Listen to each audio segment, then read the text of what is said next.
നയരൂപീകരണ സമിതിയിൽ നിന്ന് അംഗത്വം ഒഴിഞ്ഞതായി അറിയിച്ചിരിക്കുകയാണ് ബി ഉണ്ണികൃഷ്ണൻ. ഫെഫ്കയുടെ ജനറൽ സെക്രട്ടറിയായി ചർച്ചകളിൽ പങ്കെടുക്കണം, നയരൂപീകരണ സമിതിയിൽ നിന്ന് മാറി നിൽക്കണമെന്നുള്ള ഫെഫ്കയുടെ ആവശ്യപ്രകാരമാണ് മാറുന്നതെന്നും ബി ഉണ്ണികൃഷ്ണൻ മാധ്യമങ്ങളോട് പ്രതികരിച്ചു. എന്റെ സംഘടന ഇന്നലെ ചേർന്ന സ്റ്റിയറിംഗ് കമ്മിറ്റി എന്നോട് ആവശ്യപ്പെട്ടിരിക്കുന്നത് ഫെഫ്കയുടെ ജനറൽ സെക്രട്ടറിയായി ആ ചർച്ചയിൽ പങ്കെടുക്കണം, നയരൂപീകരണ സമിതിയിൽ നിന്ന് മാറി നിൽക്കണം എന്നുള്ളതാണ് എന്നോട് ആവശ്യപ്പെട്ടിരിക്കുന്നത്. അപ്പോൾ അതിന് പ്രകാരം ഇന്നലെ ഞാൻ ബഹുമാനപ്പെട്ട സാംസ്കാരിക വകുപ്പ് മന്ത്രിക്ക് കത്തയച്ചിട്ടുണ്ട്. ഞാൻ നയരൂപീകരണ സമിതിയുടെ ഭാഗമായിട്ടിരിക്കുകയാണെങ്കിൽ അടുത്ത മീറ്റിംഗ് ഫെഫ്ക ആയിട്ടാണ്. എനിക്ക് എന്ത് നിലപാടെടുക്കാൻ പറ്റും? എനിക്ക് സൈലന്റ് ആയിട്ട് ഇരിക്കാനേ പറ്റൂ. എനിക്ക് എന്റെ സംഘടനയ്ക്ക് വേണ്ടി സംസാരിക്കണം. അതിനു വേണ്ടിയിട്ടാണ് ഈ നിലപാട് സ്വീകരിച്ചത്. നയരൂപീകരണ സമിതി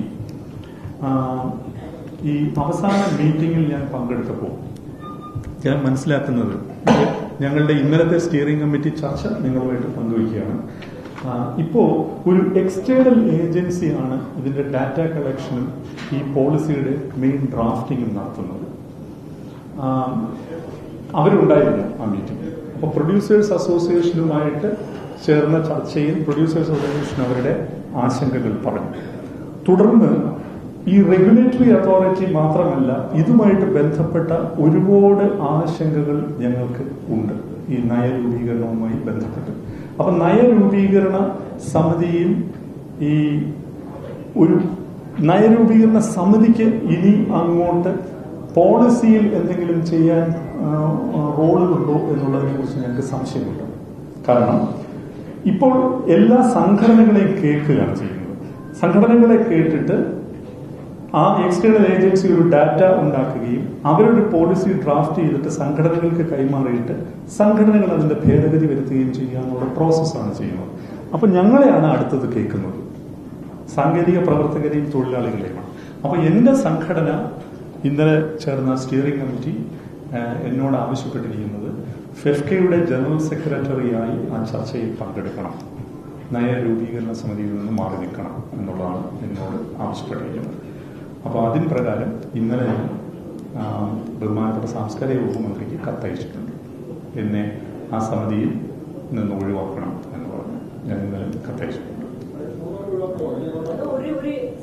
ഒരു സിറ്റിങ്ങിനായിട്ട് മാത്രം ഒഴിവാക്കാൻ പറ്റില്ല എന്നുള്ളതാണ് അവരുടെ നിലപാട്. അപ്പം എനിക്ക് ഈ ഫെഫ്കയുടെ കാര്യങ്ങൾ ജനറൽ സെക്രട്ടറി ആയിട്ട് തന്നെ സംസാരിക്കുന്നുണ്ട്. എന്റർടൈൻമെന്റ് അതോറിറ്റി, റെഗുലേറ്ററി അതോറിറ്റി എന്നുള്ള ഒരു വിഷയം ഞങ്ങളുടെ മുമ്പിൽ നിൽക്കുന്നു. അതെന്താണെന്നറിയോ, ഈ തർക്ക പരിഹാരത്തിന് ഇപ്പൊ നമുക്ക് ആർബിട്രേഷനാണ്. ഇപ്പൊ തർക്ക പരിഹാരം എന്ന് പറഞ്ഞു കഴിഞ്ഞാൽ പ്രൊഡ്യൂസേഴ്സ് അസോസിയേഷനും ഫെഫ്കയും ഒക്കെ കൂടിയാണ് തർക്ക പരിഹരിക്കുന്നത്. ഒരു തർക്കമുണ്ടായി. പക്ഷേ ഇത്തരത്തിലുള്ള ഒരു അതോറിറ്റി വന്നു കഴിഞ്ഞാൽ ഒരുപക്ഷെ സിനിമ റിലീസ് ആകുമോ എന്നുള്ളതിനെ കുറിച്ച് പോലും സംശയമുണ്ട്. അപ്പോൾ അത്തരം കാര്യങ്ങളിൽ ഒരു വ്യക്തത വരുത്തണം. ആ വ്യക്തത വരുത്തണമെങ്കിൽ വളരെ കണിശതയോടുകൂടി തൊഴിലാളികളുടെ പ്രശ്നങ്ങൾ അവിടെ ഉന്നയിക്കേണ്ടതുണ്ട്. അതുകൊണ്ട് ആണ് ഈ തീരുമാനം എടുത്തത്. ഒരുപാട് സമ്മർദ്ദങ്ങൾ ഉണ്ടായിട്ടും എന്നെ ആ കമ്മിറ്റിയിൽ നിലനിർത്തിയ സർക്കാരിനോട് വലിയ നന്ദിയും സ്നേഹവുമുണ്ട്. അപ്പോൾ ഈ സംഘടന ഇങ്ങനൊരു ആവശ്യം പറഞ്ഞപ്പോൾ ഞാൻ അത് അറിയിക്കാൻ നിർബന്ധിതനായി.